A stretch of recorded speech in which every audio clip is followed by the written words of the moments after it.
Sup y'all, Wenny here, and today we're going to be picking up where we left off at on the Sisters of Silence. Bit of an awkward time in the Warhammer fandom right now, but I was already doing this, so we're going to continue. So, their duties. Though nominally part of the Adeptus Astra Telepathica, the Silent Sisterhood answers directly to the Golden Throne, and they undertake many actions throughout the Imperium at the behest of Guilliman, the Imperial Regent and Lord Commander of the Imperium, and his fellow High Lords of Terra. First among the Sisterhood's duties include ensuring the great tithe of Psykers to Terra is adhered to. Silent Sisters hunt down rogue Psykers who have either escaped the tithe or who have risen to prominence before their powers were identified.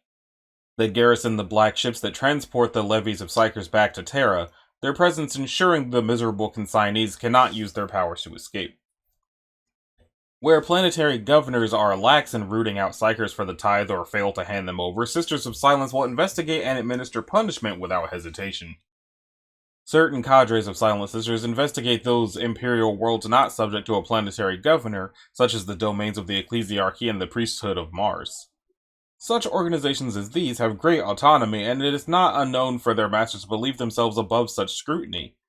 Large-scale assaults against covens of psychic mutants or the sorcerers of the heretic Astartes see the Sisterhood's coldly rational and tactical discipline standing in sharp contrast to many zealous and fanatical warriors who fight in the Emperor's name. The Sisterhood recruits its untouchables from a great many sources, which vary from vigil to vigil. Some have ended up among the Great Tithe, their worlds as eager to be rid of them as they are believed, ironically, to be dangerous psykers. Many of the Inquisition or far-ranging rogue traders hand some over to the Sisterhood, and rumor persists of genetically stable bloodlines hidden from Terra and protected by the Sisterhood themselves. The Untouchables begin their grueling duties as novices, and only once they have proved themselves worthy of the Sisterhood's high standards are they inducted fully. Upon attaining full membership of the Order, every sister swears the Vow of Tranquility, an oath that binds them to a solemn dedication to duty. From that point on, not a single sound will pass their lips. The sisters do not speak, they do not declaim their foes with shouted tirades or cry out in pain. Combined with their fearful aura, this muteness in the heat of battle is incredibly unnerving. This picture here says it's the White Asp's heavy support squad of the Sisters of Silence in combat. Secrecy, for the Vow of Tranquility, secrecy was more than just the watchword and the method of the Silent Sisterhood, it was the core to their very being.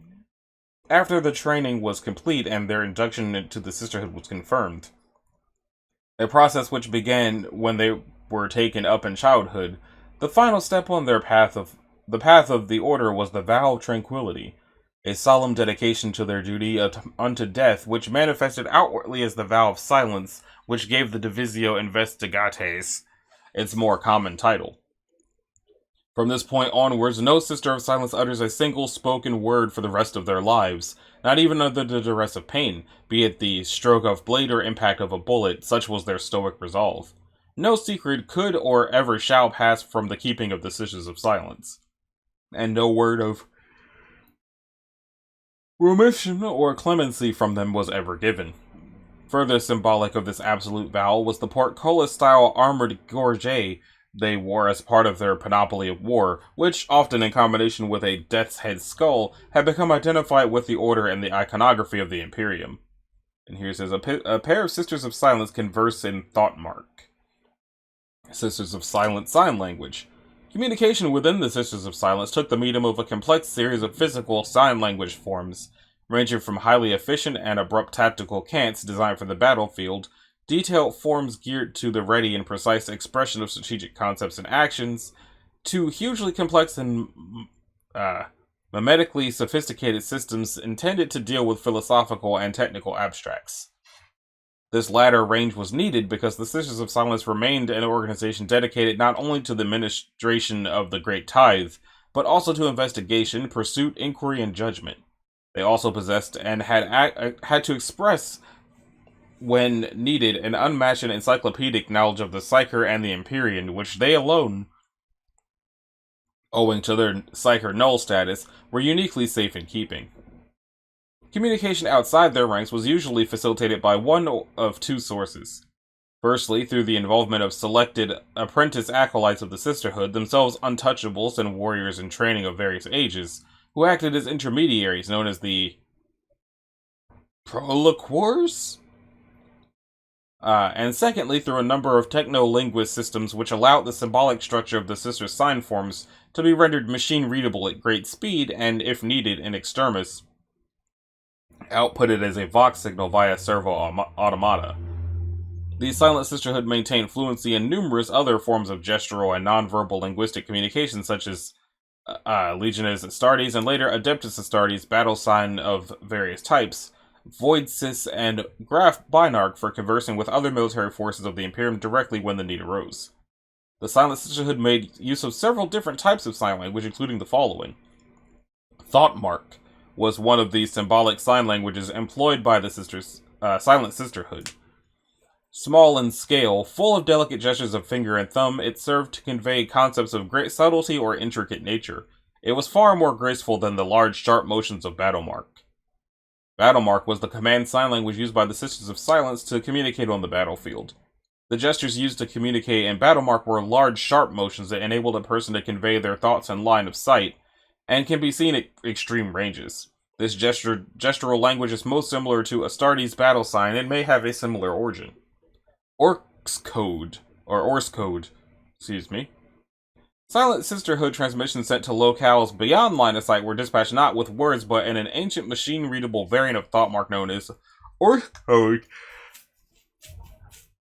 A mechanical rattle or clicking that, to untrained ears, would resemble the sounds of turning cogwheels. I feel like this is probably based on Morse code. Combat doctrines. There's no hunt like that which makes prey of man. For those who have partaken of such forbidden hunts will find no satisfaction in any other pursuit thereafter. Lost Dramaturge of Old Earth. So that's probably the most dangerous game. And I guess Dramaturge just must put what they call books. The Ice Leopard's Witch Seeker Squad hunting down their prey.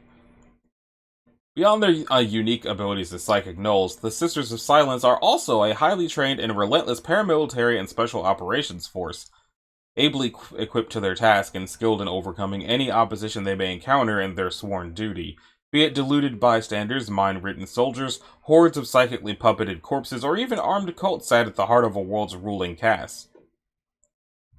The Sisters of Silence are as remorseless, dedicated, and as formidably skilled as any human fighting force of the Imperium, while the cold darkness of their minds makes them a more terrible foe than any to the Witch, the Rogue Psyker, and the Warp-Touched. Given their particular duties, their training and tactical bias focus on close-quarters combat, short-range, high-intensity warfare, which often sees them fighting from a position of numeric inferiority and on unfamiliar ground, and their skill in such conditions is supreme. Fear is alien to them, their conditioning and experiences exposing them to horrors against which even a veteran of the dark frontiers of the Great Crusade could not have readily endured. Glory and honor, as these things are generally understood, are of little value to the Sisters of Silence. Theirs is a higher calling, and only the attainment of their goals has meaning to them. Given this, stealth, covert surveillance, and torture are all tried and tested weapons in their repertoire to be used when needed, and they know well the value of mystery, shock, awe, and terror in their work. They will readily invoke their Emperor-given authority to use and discard any intermediaries and agencies of the Imperium as they require, and collateral destruction in pursuit of their targets is judged as a thing to be avoided as a matter of course, but irrelevant in cases of necessity.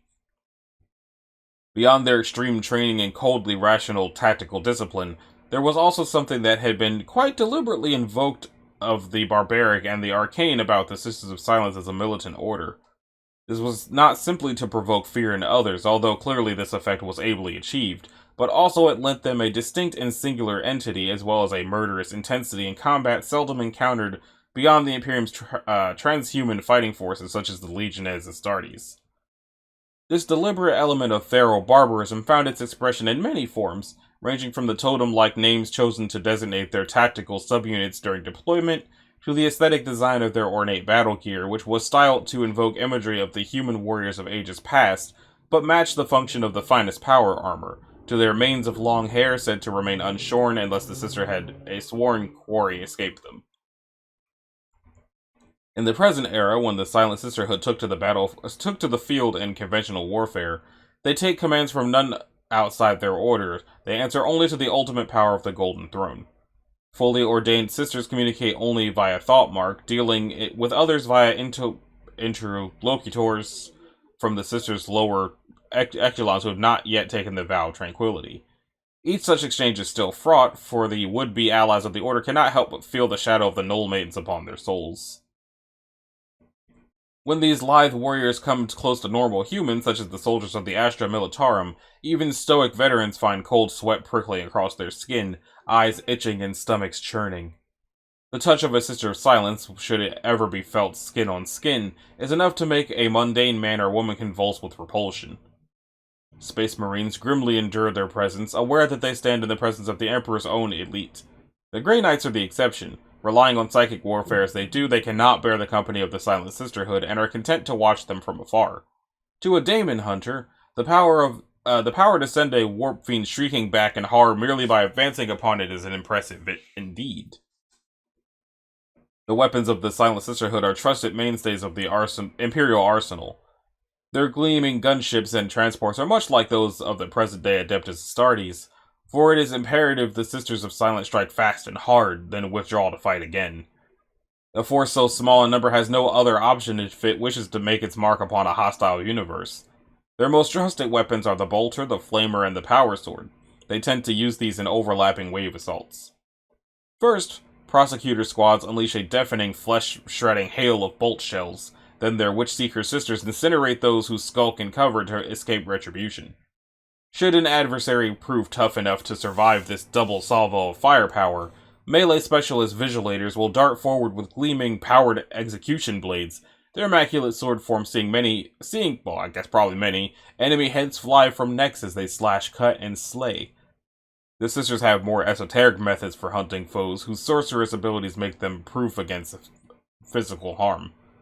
Psych-out grenades, for instance, contain the ground-down ashes of cremated martyrs from the ranks of the sisters, bodily remains that have lost none of their potency as weapons of psychic nullification. The foe reels after each detonation as the Sisterhood close in to deal the final blow. Dang. A prosecutor squad of the Frostwolves cadre. Sisterhood organization. The Divisio Investigates is an organization more akin in structure to the fusion of an agency of legal enforcement and a secret society or secular military order of old. As with so much that surrounds those who orbit close to the center of the Emperor's work, its ways and dispositions are all but impenetrable to outsiders beyond certain open ranks and divisions observable by those who were called to fight alongside them. A complete accounting of the Sisters of Silence's ranks is then impossible, but the simple extrapolation of logic from the notional size of the League of Black Ships required at the minimum for the Great Tide to function, as it surely does, places the Sisters of Silence at tens of thousands of active Witch-Seekers. The High Command of the Order outwardly comprised 3 high offices and individuals that were known to the hierarchy of the Imperium at the time of the outbreak of the Horus Heresy, though doubtless there were others that went unknown outside of the Sisterhood itself. Most famed of these is the rank of Knight Commander, the most senior field officer of the Silent Sisterhood. This title was held by one of the most sinisterly renowned warriors in the Imperium, Janisha Kroll, known by popular myth as the Soulless Queen. Interesting. Of equal importance to the execution of the Great Tithe is the rank of the Mistress of the Black Ships, and in effect the Grand Admiral of the Divisio Investigates fleet. This was held by Veronica Sulath. I'll open this in a new tab for later. Lastly is the Nemesis Praxia, Iban Neroda. She who was High Guardian of the compiled lore and estates temporal of the Divisio Investigates, and ultimately responsible for the training of its acolytes. Other ranks within the organization progressed through that of acolyte of the 1st, 2nd, and 3rd rank, more informally known as Sisters in Waiting, who had not yet formally been initiated into the order. Further ranks of the Sisterhood proper were referred to with melodramatic flourish as the Null Maidens by the Remembrancers of the Great Crusade. These are structured both in terms of seniority and tactical disposition, ranking in order, Seeker, Prosecutor, and with Vigilator as the most senior of the 3. Other specialist units such as the Pursuers, the Aquili Astra, and Questora accounting for cyber beast handlers, pilots, and void crew, and investigators/enforcers respectively branch off these. The Chamber of Vigilance was the largest of all the suborders of the Sisterhood, and its sisters acted as the garrisons and collectors of the Great Tithe. The Chamber Astra captained and guarded the black ships. Unlike the rest of the Silent Sisterhood, the sisters who comprised the Chamber Astra were never scattered or abandoned by the Imperium after the Horus Heresy, and continued to perform their essential duties throughout the age of the Imperium. The Order's hierarchy next bifurcated to outside eyes into two distinct groups dedicated to specific martial tasks, the Chamber of Oblivion and the Chamber of Judgment. The first was an elite militant subfaction of the Sisterhood comprising the most powerful psychic gnolls and most martially skilled vigilators, and from its ranks of Oblivion Knights and Knights Centura, the battlefield commanders of the Order are taken. The latter martial chamber, the Chamber of Judgment, is if anything more feared. It comprises the dreaded silent judges of the Excruciatus, whose task is to weigh the actions of the guilty and innocent when it comes to those concealing psychers from the tithe, and where matters are not clear regards those believed to be psychers, to determine the presence of the psycher's gift and where it is to be found, to pass judgment on whether the accused should be taken by the tithe or executed as a danger to humanity. The way that was written was very weird. Too many commas. Vigils and cadres. During the era Indomitus, the Vigil Indomitus established satellite vigils throughout the Segmentum Solar, hoping they would prosper enough to be able to join later fleets of the Indomitus Crusade. Some of these vigils would not be ready by the time their appointed battle group passed by, beset by calamity or forced by circumstances into striking out on their own. Some would wait in the dark for many years, never to be reached as Crusade forces were diverted and delayed, for despite Guilliman's superhuman logistical acumen, such tragedies of bureaucracy continued to haunt the Imperium in the era Indomitus. Yet many more vigils joined their appointed battle groups and proved invaluable as their ships spread ever deeper into the beset Imperium. The presence of the Sisters of Silence helped to calm the turbulent warp storms around the battle groups, allowing them to make far greater progress than their commanding group masters had hoped. Contact was made with lost conclaves of Silent Sisters, those who had unstintingly continued in their duty for generations. Where they were found, strongholds known as vigils were established with responsibility to undertake the Sisterhood's duty in a particular area, no longer alone but once again operating with the full authority of the Golden Throne. Some were small, with jurisdiction over a handful of star systems. Others could call upon many hundreds of untouchable warriors and have since grown even further, their spheres of responsibility extending to entire sectors. Now, such strongholds of the Sisterhood as the Vigil of Darius III, the Segretes Nebula Vigil, and the Vigil of Orshan's Belt are known far beyond their borders. Every vigil is granted high levels of autonomy. The number of its warriors varies depending on the area they must cover and the populations of the worlds they're in, and some of the largest vigil number in the thousands, though a vigil most commonly numbers approximately 1,000 Silent Sisters. Most vigils are based within their spire convent, usually a fortified keep at the heart of their territory, though those that accompany the Indomitus Crusade fleets nominate one of their capital ships as the mobile spire convent. Most Val-sworn hunters spend little time within their spire convents, their warriors constantly on the move, transiting between black ships, following the spore of sorcery from system to system, and chasing down fleeing witches. Each vigil retains the colors that its founding sisters developed through millennia of isolation, from the deep blue and bright silver of the Vigil of Hrav Ulan to the bone white and blood red of the outer solar vigil, whatever. Every vigil divides its warriors into cadres, and each cadre is given a unique designation before taking up the vigil's historic cues that were readily identifiable by their corresponding animal totem, the frost lynx, ice leopard, iron lynx, raptor, white falcons, etc., and squad types which were differentiated by their armor colors, schemes, and unique iconography. The cadres are company-equivalent bodies, though it is rare for them to ever fight as one. As vigils are bound to uphold the Sisterhood's duties across a particular stretch of the Imperium, its cadres each carry out a particular facet of those duties. Some cadres investigate non-compliance with the Great Tithe, some are tasked with hunting down those human psychers who have fled Imperial justice. In particular high-risk areas, a Silent Sisterhood vigil will dedicate several cadres to the same duty. The Treventine Vigil, for example, charged with the psychic purity of the Treventine trade routes northwest of Nocturne, assigned 5 whole cadres to the garrisoning of the region's black ships, which have allowed them to maintain the high frequency of their tithe harvests. In the execution of their specific duty, a cadre has access to every resource, asset, and piece of arcane equipment at the disposal of their vigil. As contact is re-established with star systems and sectors throughout the Shattered Imperium in the wake of the Great Rift's birth, and the declaration of the Dispensatus Anathema is made known, more visuals are founded wherever the Sisters of Silence are rediscovered. Alright, command ranks. The Knight Commander, also called the Sister Commander and Visual Commander, is the most senior field officer within the Order and serves as the overall commander of the entire Silent Sisterhood. She governs the Sisterhood with the aid of the other 2 most senior ranks, the Mistress of the Black Ships and the Nemesis Proxia. The Mistress of the Black Ships is a unique rank held by a senior sister who is responsible for the execution of the Great Tithe. This position is, in effect, the Grand Admiral of the Divisio Investigate's own fleet, and the fleet of black ships that comprises the Adeptus Astro Telepathica's infamous League of Black Ships. The Nemesis Proxia is a unique rank held by a senior sister who is the High Guardian of the compiled lore and estates temporal of the Divisio Investigates, and ultimately responsible for the training of all the Silent Sisterhood's acolytes. A Knight Abyssal was a senior rank within the Sisters of Silence. The mightiest warriors, demon hunters, and psychic executioners of their order, each is a vastly experienced fighter responsible for the execution of the most dangerous rogue psychers that could threaten mankind's very existence. As such, their psychic knowability was quite formidable, to the point that being in proximity to a Knight Abyssal was enough to cause crippling terror and weakness to psychers, and in some cases even bodily degradation and death. Such is the potency of their pariah gene's effect that Knights Abyssal will sow intense fear and disgust even among those who lack psychic ability of any kind.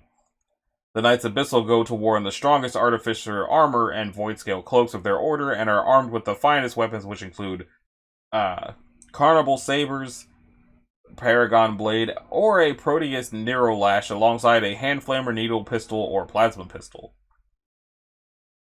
The Knight Centura, drawn from the elite ranks of the Chamber of Oblivion, the Knight Centura serve as the battlefield commanders of the Sisters of Silence.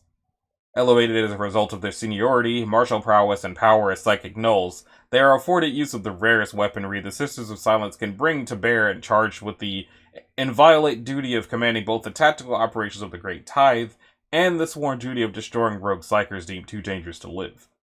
Each Knight Centura is the unquestioned mistress of her own mission force through not only the strict customs of the Order, but the trust placed in her abilities by those under her command.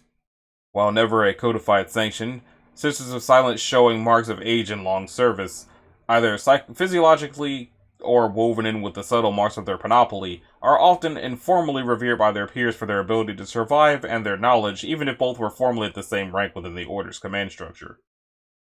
The Knight Vestal were senior Sisters of Silence who served within the Order's Chamber of Vigilance, though they could be tasked to serve in the cadre of any of the Order's other subdivisions. These warriors act as the combat medics of the Silent Sisterhood whenever their cadres operate in war zones. In this role, they are not only equipped to fight alongside their fellow sisters, but also expected to assess and treat those wounded on the battlefield. However, should a sister prove too wounded, either physically or spiritually, they will not hesitate to grant them the Emperor's mercy. Just like the Space Marine apothecaries, Knight Vestals are equipped with a Narthicium to dispense combat drug and aid in the diagnosis of combat wounds. However, just like their Adeptus Astartes counterparts, a Knight Vestal's Narthicium contains a reductor that can be used to end a fellow sister's suffering quickly and painlessly. The Chamber of Judgment is more feared than its counterpart subsect among high-ranking Silent Sisters, the Chamber of Oblivion, largely because its members are responsible for determining how the tithe of psychers will be prosecuted. They decide which human psychers will be taken into Imperial service and which will be executed as threats to mankind. The Excruciatus, which is a silent judge. Cadres composed of Excruciatus are the dreaded silent judges of the Sisterhood, whose task is to weigh the actions of the guilty and innocent when it comes to those concealing psychers from the tithe. When matters are not clear, the silent judges of the Excruciatus cadre determine who truly possesses the psycher's gift, and pass judgment on whether the psyker should be taken as a part of the tithe, or executed as a future threat to humanity. They were clad in thick, buckle-studded coats of red leather. These sisters often wore too heavy ruby-colored lenses over their natural eyes or had them replaced outright by augmetic implants to aid their hunts for psychers. It is said that to attain the esteemed rank of a silent judge in the Excruciatus, a silent sister must have personally slain 100 witches who represented a genuine threat to humanity.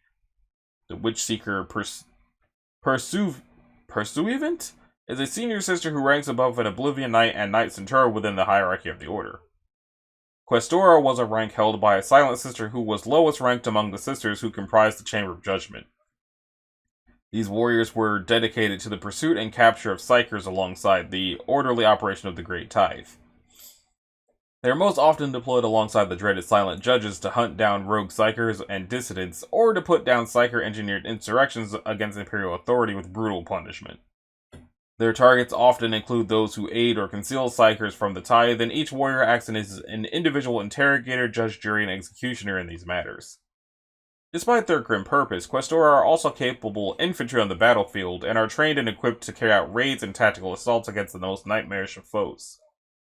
They go into battle clad in Vratine armor and Spectra vestments, and are armed with bolters, needlers, flamers, Adrathic weapons, snare weapons, and Sharnable weapons. The Chamber of Oblivion was the subsect of the order that comprised the majority of the Silent Sisterhood's senior-ranking battlefield assets. Its ranks were primarily composed of sisters belonging to cadres of the various tactical roles described below, who were usually commanded by an Oblivion Knight. Oblivion Knights were the senior sisters who commanded the other sisters of different ranks within the Chamber of Oblivion, the Sisterhood's martial elite, on various missions on behalf of the Emperor and the Sisterhood.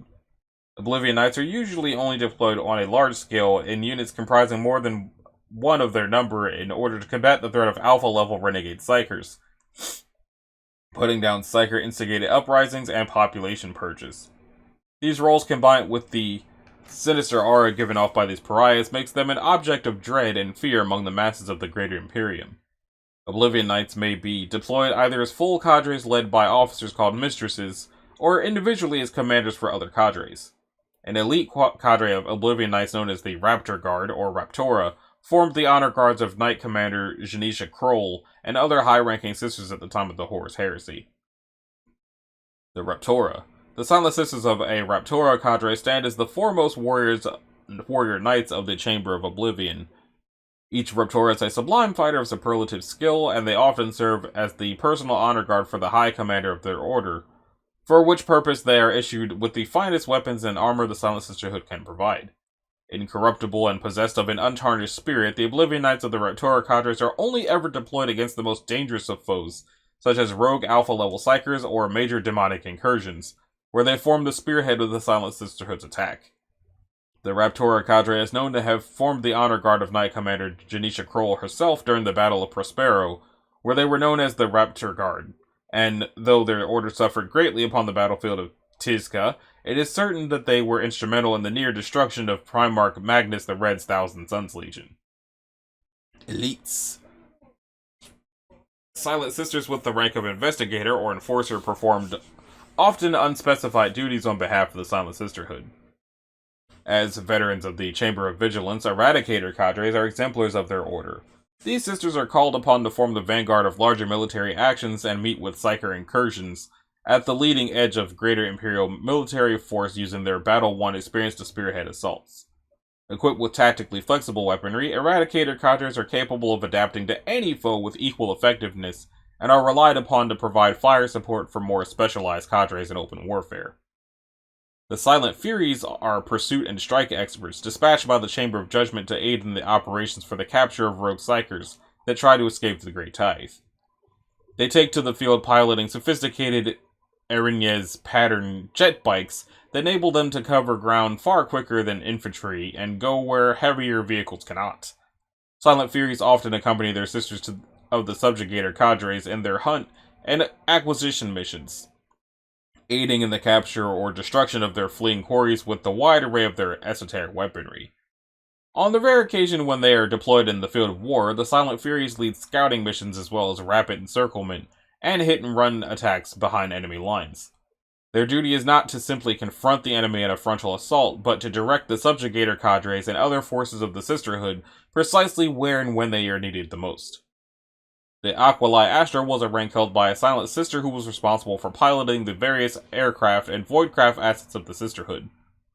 A Null Maiden was a full-fledged member of the Sisterhood who had taken the vow of Tranquility and were assigned to the Chamber of Vigilance, the Chamber of Judgment, or the Chamber of Oblivion. Null Maidens were divided according to their tactical function, including Vigilators, Prosecutors, Pursuers, Firebrands, Subjugators, Spurgators, Sanctioners, and Witch Seekers as described below.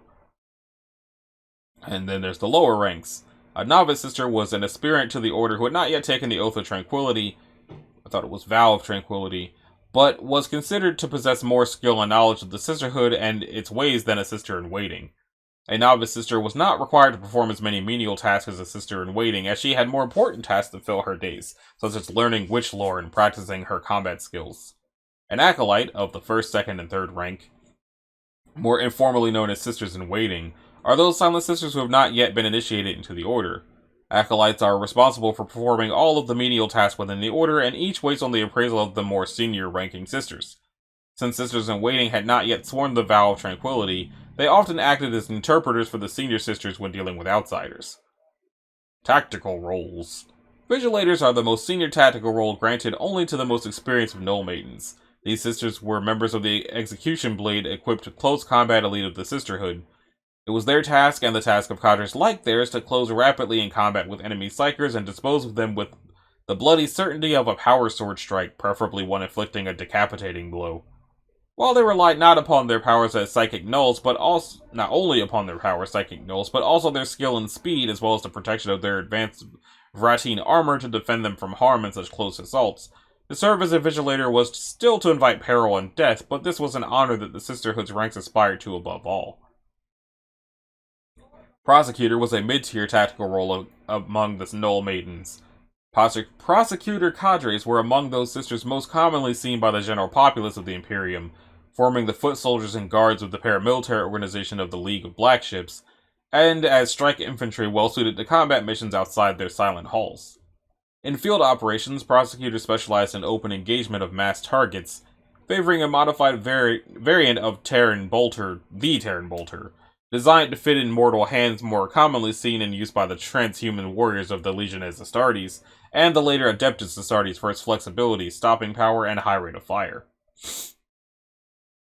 The Pursuer cadres were the cyber beast handlers and hunters of the Sisterhood, called upon to track down a fleeing quarry and either flush them out of hiding for capture or destroy them on sight as needed. As some of the most agile of their order, they were typically deployed away from the bulk of the detachments among the streets, hab blocks, and alleyways of the targeted city in order to monitor for potential ambushes, those attempting to escape the tithe, or other dangers which might threaten the operation of the detachment. Just as the Sisters of Silence are called upon to hunt, they are also called upon to purge. To this end, the Firebrand cadres of the Sisterhood are deployed for the widespread purgation of opposing forces, condemned criminals, tainted abhumans, and other gene threats, as well as the pacification of aggressive, rebellious, or resistant crowds and bystanders. Primarily equipped with flamers, their secondary tactical function is to deny rogue elements escape routes, cut off avenues of ambush, and prevent encirclement by often numerically superior opposition forces.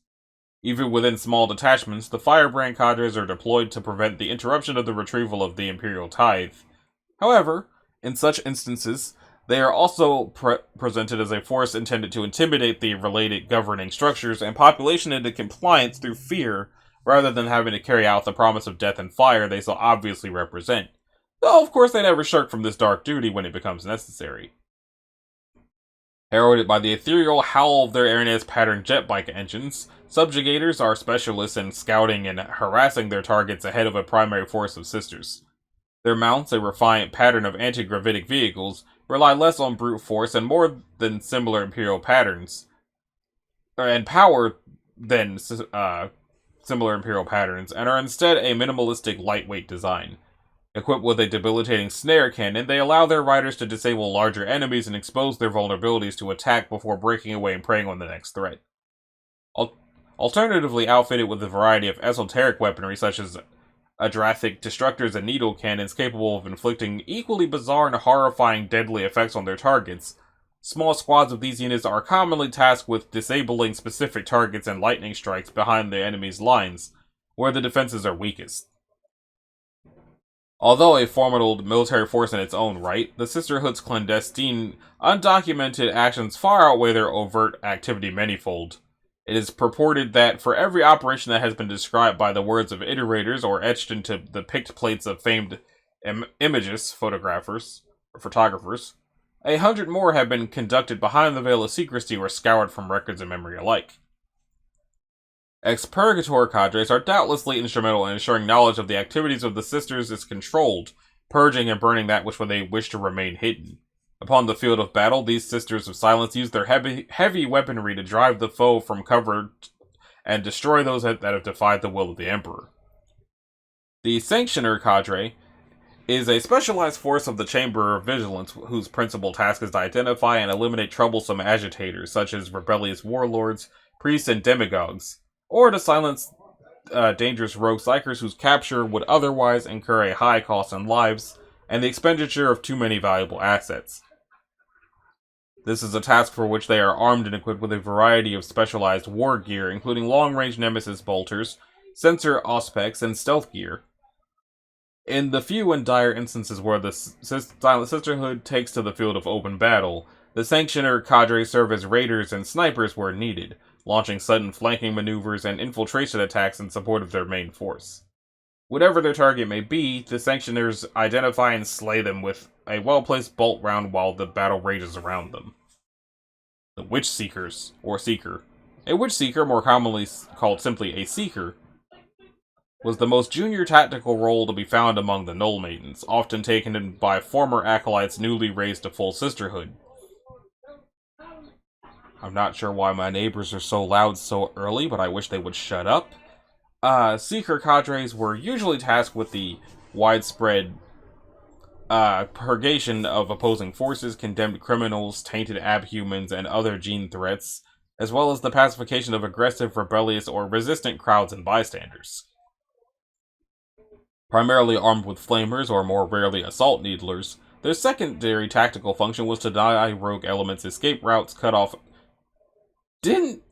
Wasn't this already said earlier? Cut off avenues of ambush and prevent encirclement by often numerically superior opposition forces. They're often deployed to prevent the potential interruption of the retrieval of the Psychers, who comprise a portion of every world's contribution to the Imperial Tithe, by the local population or planetary government, as such removals were sometimes unpopular. This is the same description that somebody else had, but okay. Notable Sisters of Silence. In the Horus Heresy era, Knight Commander Janisha Kroll, known also in popular myth as the Soulless Queen, was the mistress of the Raptor Guard and one of the Emperor's personal battle confidants, as well as the highest-ranking Sister of Silence during the early days of the Horus Heresy. One of the most sinisterly renowned warriors in the Imperium, Janisha Kroll was one of the most mysterious and feared warlords of the Imperium. The foremost battle leader of her order, Janisha Kroll stalked the shadows of the Great Crusade at the behest of her master, the Emperor. She commanded whole armies who sought out and slew psychers turned would-be gods, and cut the lives short of those who aimed either to subvert or deny the Great Tithe, and brought down blood retribution on any who slew those of her sisterhood.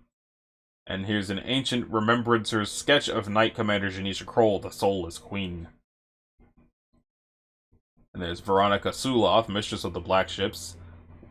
She was responsible for the execution of the Great Tithe of Psychers and held the rank of Mistress of the Black Ships, and in effect was the Grand Admiral of the Divisio Investigates fleet during the Great Crusade and Horus Heresy eras. During the Webway War, Suloth oversaw the decree known as the Unspoken Sanction by direct order of the Emperor. This decree involved the accelerated gathering of Psychers throughout the Imperium to sacrifice themselves in order to power the Golden Throne, long enough for the Emperor to leave it without risking the collapse of the protections surrounding the Imperial Webway, so that he could safely take part in fighting the forces of chaos within its confines. Iban Neroda served as the High Guardian of the compiled lore and estates temporal of the Divisio Investigates and was ultimately responsible for the training of its acolytes during the Great Crusade and Horus Heresy eras. Sister Senior Celia Heroda was the Witch Seeker Pursuivant, a heroine of the Sisters of Silence during the Siege of Terra, when there was a massive demonic incursion within the Imperial Webway created by the Emperor in the subterranean levels of the Imperial Palace. On one occasion, a mighty bloodthirster, the greatest of the demons of Khorne, fought its way through the Imperial defenders and to the Webway gate into the palace itself. Only the last-minute intervention of Syria Hirota was able to stop the beast from crashing through the gate and into the Imperial Palace's dungeons. Sister Celia confronted the huge demon, her presence chilling the air around it and stifling its otherworldly power, and she silently dispatched the monster with swift strokes from her blade of frost. The effort utterly exhausted her, and with the final brandishing stroke of her greatsword, she collapsed upon the threshold between the warp and real space, never to take another breath. Sister Senior Griselda Vim, a witch-seeker pursuivant during the Horus Heresy, Vim commanded the black ship Somnus and the brazen saber cadre on a mission to the world of Drusilla to capture the rogue psyker Zalmaguni. During this mission, her craft was shot down by the Alpha Legion. Her whereabouts after this tragic event remain unknown. So why is she notable? Sister Amrilla Herkaze was an Oblivion Knight of the Silent Sisters. Alongside Amandera Kendall, Sister Herkaze was drawn to the notice of the Sisters of Silence as a child. Each of these sisters were recruited from the worlds in the Belladone Reach. Kendall and Herkaze had shared a vague kinship throughout their aspirant trials, but as they had grown into full sisterhood, the women's early friendship soured. Years later, they were bitter rivals within the order, each nursing antipathy for the other. How this bitter enmity began is not truly known, but one story, told to novices by other novices, said that the women had once fought with a fire witch on Sheol Trinus. Herkaze, unwilling to fall back before a powerful enemy and regroup, had been struck by burning debris and later turned the blame upon Kendall for refusing to support her. Sister Amrilla's extensive old wounds might indicate that there was indeed some truth to this tale. She would later break her vow of silence before Amandera Kendall and stated that the Horus Heresy was happening because the God Emperor wished for it to happen. Sister Karia Catherine was an Oblivion Knight of the Steel Fox cadre of Vigilators during the Horus Heresy. During the war within the Webway, she was paired with the custodian Diocletian Koros. During this effect, the two formed a strong bond and grew to become close comrades.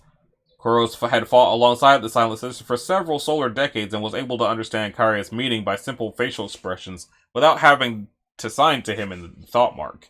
As a result, Sister Catherine eventually accompanied the custodian outside the Imperial Webway as they attempted to recruit reinforcements for this clandestine war. Later on, Sister Catherine would help implement the unspoken sanction as decreed by the Emperor, as she oversaw the sacrifice of 1,000 captured Psykers in order to power the Golden Throne long enough for the Emperor to leave it for a single solar day, to help bring the war within the Webway to a successful conclusion. During the Siege of Terra, Catherine was one of those chosen to come before Malcador the Sigillite before he ascended the Golden Throne and carry out the final task he gave to them before his death. At his command, she gathered captive Psykers to sacrifice to the Golden Throne once more to aid Malcador in his struggle to power the ancient device, while the Emperor confronted Horus upon the vengeful spirit. Sister Amadera Kendall, who has just the biggest, just so much. At the outset of the Horus Heresy, Kendall was 30 standard years old and, like her fellow sisters, cut an impressive figure. She was lithe and poised, clad in a shimmering snakeskin oversuit of dense mail and a sweep of golden armor plate that resembled a bodice. She wore her purple-black colored hair in a top knot from a seamless scalp, bare but for a blood-red tattoo of the Imperial Aquila. Sister Kendall was an Oblivion Knight and commanded the black ship Aria Gloris.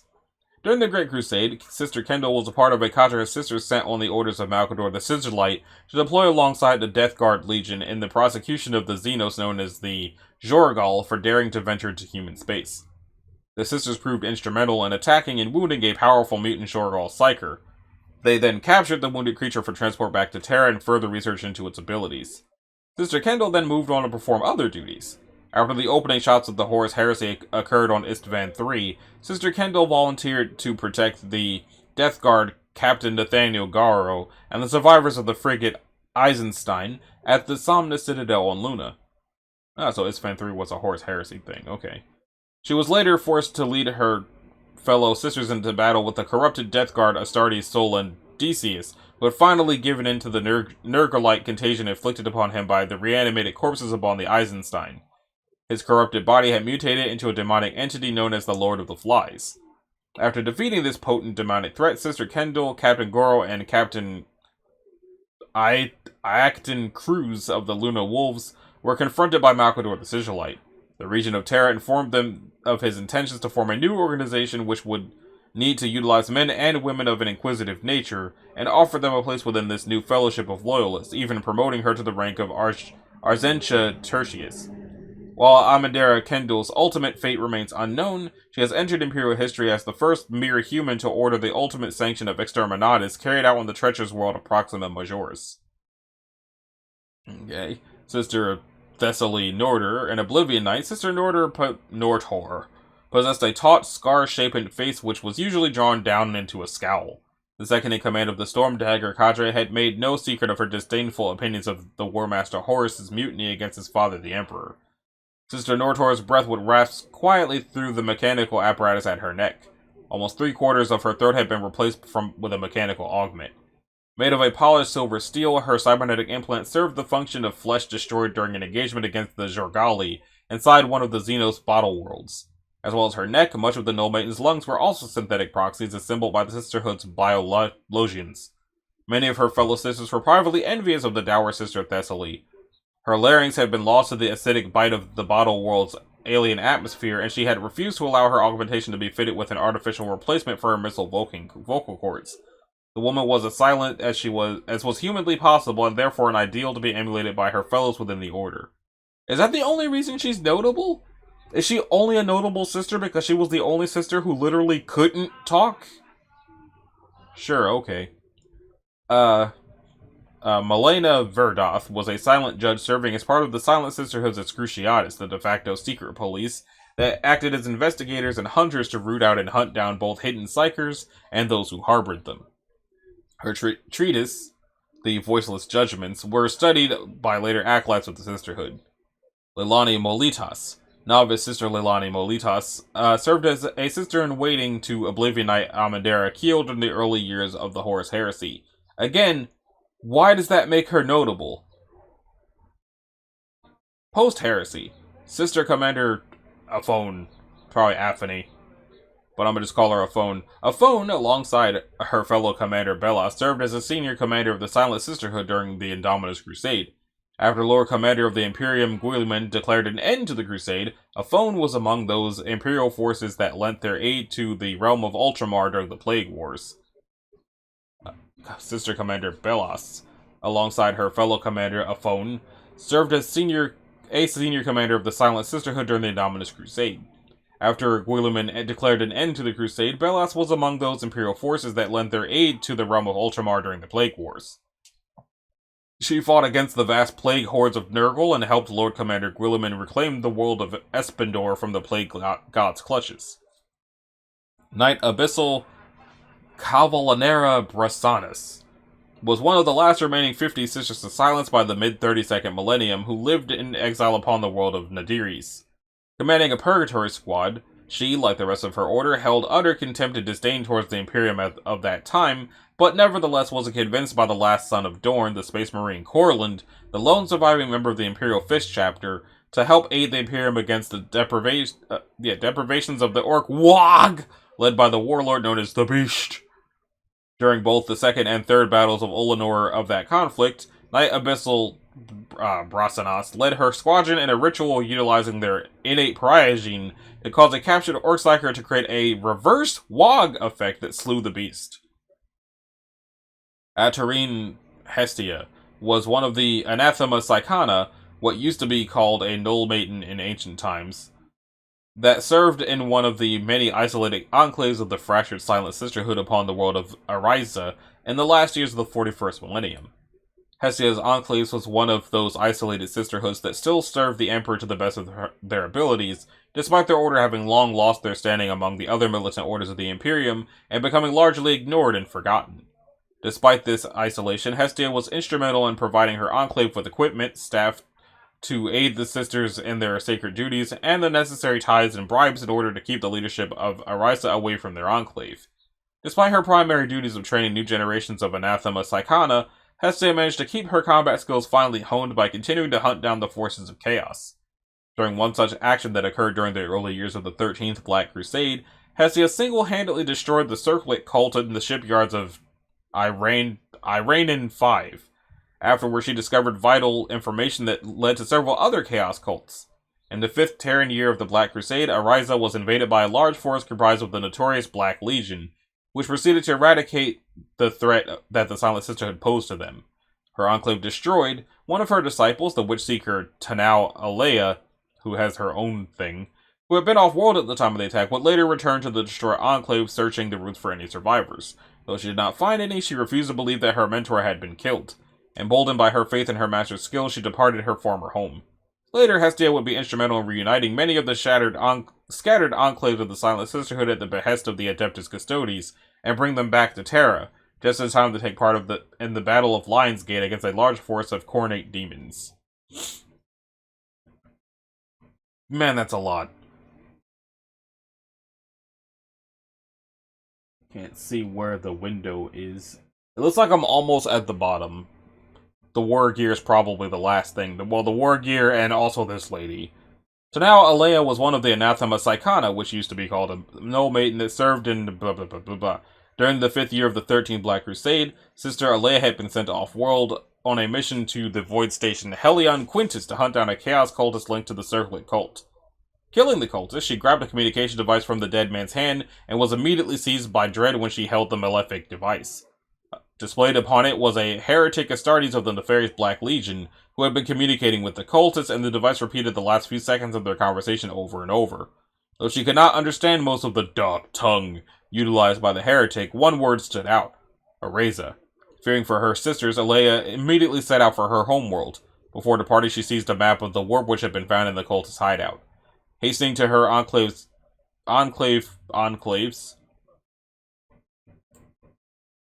transport ship, Katamara, by the time she arrived, it was already too late, for the Black Legion had already attacked and destroyed her enclave. She searched the ruins for survivors, but didn't find any. While searching, she discovered the room of the enclave's Ashopath, Locke, who had scrawled a final message on a wall with his own blood that read, "He calls his daughters home." Departing her former homeworld, Alea pondered the meaning of this message and came to the realization that the message was a call for the Silent Sisters to return to Terra, to fight on behalf of the Emperor once again. She then made the perilous journey back to Terra. During her journey through the tumultuous currents of the Immaterium, Alea was forced to drop out of the warp and back into real space due to the damage sustained to her vessel and the negation of the Astronomicon following the formation of the Great Rift. Stranded and alone, only through sheer happenstance she encountered a black ship controlled by a custodian who had been sent by Terra to bring the various enclaves of the Silent Sisters back to Terra. She would later be reunited with her mentor, Atarine Hestia, and be brought to Terra, and later take part in the Battle of Lionsgate. During this conflict, she encountered the custodian Valerian, and the two fought side by side against a bloodthirster, a greater demon of Khorne, and managed to vanquish the beast. Following the end of this conflict, Alea still yearned for vengeance against the Black Legion for the destruction of her homeworld. Utilizing the captured warp map, she and her companions were able to set a course to engage the heretic forces. Not wishing to see his friend killed, Valerian agreed to accompany the Sister of Silence along 40 other sisters and several custodians aboard a black ship. Utilizing the warp map, they were able to track the Black Legion to the Imperial world of Vorles, which was already under assault. The heretic Astartes were attempting to drop a shard of Akkadian pylon onto the planet's surface in order to shut down warp travel within the area, and further isolate Terra from the rest of the galaxy. Both Alea and Valerian led a boarding operation of a Grand Chaos cruiser at the center of the assault. Fighting a desperate last stand against the superior forces of heretic Astartes, they managed to prevent the shard from being dropped upon the world. However, the majority of the Imperial forces were slain, with the exception of Alea, Valerian, and one other custodian, though all were sorely wounded. Fortunately, Guilliman's Indominus Crusade fleet arrived and helped to defeat the Black Legion. He captured the Grand Cruiser and encountered Alea and her companions, who were all unconscious and were rushed to immediate medical care. Not gonna lie, I'm kinda getting sick of seeing Guilliman's name on everything. Like, it sounds like he's doing some important work, but I am really getting sick of seeing that man's name. Alright, Sisters of Silence war gear. Fear not death, for it is nature's sole intent. Fear instead a death devoid of any meeting. A Vigilator mistress of the Argent Lynx Vigilator cadre wearing her order's trademark Vratine armor, void sheen cloak, and armed with an execution blade. I feel like I could just scroll down to what the stuff is. Vratine armor. When a sister aspirant takes her final oath of duty and said the last word she will ever utter aloud in her lifetime, she is given her panoply of war, the Vratine armor. Literally the armor of the oath. It is a sub-pattern of technologically advanced battle gear which shares design elements with both the power armor of the Astartes and the silicate mesh of selenite voidmail, though unlike either of those famed armors, it is not, at least without additional gearing, fully environmentally sealed or designed for extended operations. It does, however, provide formidable protection from ballistic impacts and directed energy weapons, and is tailored and forged uniquely to its intended wearer to allow for their complete freedom of movement and to augment their reaction speed. The Void Sheen Cloak was a protective garment worn by Oblivion Knights. It was made from micro-vitreous mesh designed to diffract and absorb kinetic energy and directed energy. The enhanced Void Sheen Cloaks they were worn by the commanders and further reinforced by refractor generators.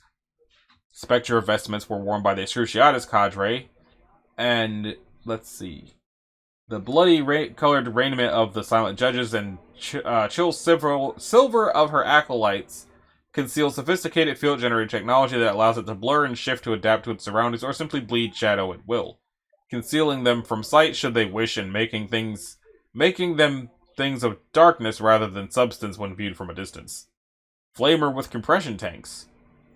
Utilized by the Sisters of the Cruciatus cadres, these deadly weapons are used to render down the most dangerous of the condemned to a fine dusting of ash and little more.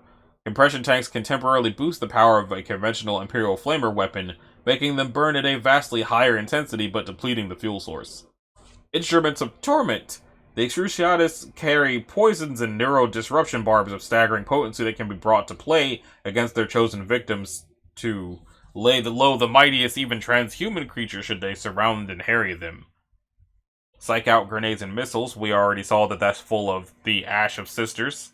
The Proteus Neurolash, which is fashioned in the shape of a Baroque multi-headed flail or ornate three-section staves. They are relics from the Age of Strife, used by the most skilled warriors among the ranks of the Sisters to subdue large numbers and assailants at once. The neural prongs that adorn the weapons generate a phase-conducted shock field, which works to overload a victim's nervous system with bursts of intense agony so that even the slightest touch leaves them helpless. So it's a taser. The Execution Blade, in addition to their role as Witch Seekers and Remorse Executioners, they have power swords, forged to the same exacting standards of the ancient Charnabal sabers favored for dueling among the Terran courts, which are edged in diamond-hard silica glass, making for a wickedly sharp cutting edge. A skilled strike from one of these can part the seals of the finest armor in battle just as easily as it parts the heads from the shoulders of the condemned. Silent Sisterhood ranged weapons. So there's the high-energy needlers, which delivered a variety of narcotics and poisons, snare guns and other snare weapons which discharge rapidly hardening fibroplastic nets to capture prey, and even examples of rare Adrathic Destructor directed energy beam weapons deployed only against the direst of threats. So they had guns. The Excrucia Armatis was a complex array of restraints and excruciation tools that were among the most recognizable symbols of the Sisters of Silence Chamber of Judgment during the Great Crusade and the Horus Heresy. The sight of its gruesome implants displayed by the Silent Judges is a promise of retribution to the enemies of the Emperor, a slow and terrible end in the pain halls of the Silent Sisterhood. In the face of such a dire promise of retribution, lesser foes are struck by terror and hesitate in the face of the Silent Sisterhood's onslaught. The Vratine Grenade Launcher was a grenade launcher. There was the Distort Field, their Bolter, which was sized to be used by mortals, and the Nemesis Bolter, which is a variant which possessed a longer range. Their vehicles. The Karen Pattern Acquisitor was one of a number of unique and highly sophisticated anti-gravitic vehicles utilized exclusively by the Sisterhood. The Acquisitor was in truth a paramilitary rather than a battlefield design, meant for the execution of the greater psychic call of the burgeoning Imperium worlds. Built to incorporate numerous systems to approach its target silently and with utmost stealth, this grav tank was also made quite deliberately to be a thing of mystery and terror when its presence was unveiled, to cow potential resistance through fear as much as the threat of force. Antalion is a type of gunship and assault landing craft used by the Adeptus Custodes and the Sisters of Silence. It saw service during the Battle of Lionsgate. And then there's the Black Ships. The Adeptus Astra Telepathica's League of Black Ships itself cannot go unremarked in any overview of the power of the Silent Sisterhood. It is a fleet of uniquely designed void craft of considerable size and power, most being variants of more commonly known long-range Imperial cruiser and battle cruiser designs. They're heavily armored, well defended by contingents drawn from the Silent Sisterhood and the Inquisition, rigged for extended operations, and above all, equipped with systems that allow them to go unnoticed by Vox signal and Auspex scan if needed. So I'm going to skim through the rest of this down to the notable ones. It looks like there was just one notable one. And it says the largest and most powerful black ships also carry limited supplies of Exterminatus-class weaponry, usually planet mantle-breaking cyclonic torpedoes and rare vortex warheads, rather than bioweapons for reasons of intended outcome. This enables them to enact world-killing protocols, or the more confined, if no less absolute, annihilation of a planetary region if a rogue psyker crisis threatens a catastrophic warp breach on the world's surface, though such incidents during the collection of the Great Tide of Psykers are thankfully rare. So Area Glorious, the black ship. The Imperium's black ships were originally the flagships of the Silent Sisterhood during the Great Crusade, and were responsible for carrying them back and forth across the galaxy on the Emperor's witch-hunting missions. The Glorious was one such vessel under their command. Whereas conventional vessels of an Imperial expeditionary fleet of the period ran with pennants and signal lamps to illuminate the lengths of their hulls, the Glorious came in darkness, arriving out of the interstellar deeps as an ocean predator might slip to the surface of a nighttime sea. It was difficult to make out anything more than the most basic details of this formidable warship, as it blended with the void. This vessel saw action against the Xenos known as the Jorgal during the final days of the Great Crusade with the Death Guard Legion. It also later escorted the Phalanx to Luna after the Imperial Fist Primarch Rogel Dorn picked up Battle Captain Nathaniel Garo, the 70, and the other mortal survivors of the Vengeful Spirit Remembrance or Massacre above Istvan III, such as Kirill Sinderman, Euphrates Keeler, and Mercedes Oleton, who had fled on the doomed Death Guard frigate Eisenstein from the Istvan system. On Luna, at the Somnus Citadel, the Silent Sister Amandara Kendall took custody of Keeler to determine if her unusual talents of persuasion and resistance against the entities of the warp were the result of psychic witchery or not. So, that's gonna do it for reading about the Sisters of Silence. I'm sorry about skipping through some stuff, but I have been talking for a straight hour, and also since my neighbors are getting loud outside, I don't want to have that interfere with the video too much more. But, the next episode we're going to be continuing reading about the Blood Angels, possibly finishing the Blood Angels, but maybe not, because that page seemed really long. If you like this, a like and a subscribe will be groovy. If you want to click the bell, that'll notify you of future uploads, and I'll see y'all in the next one. Later.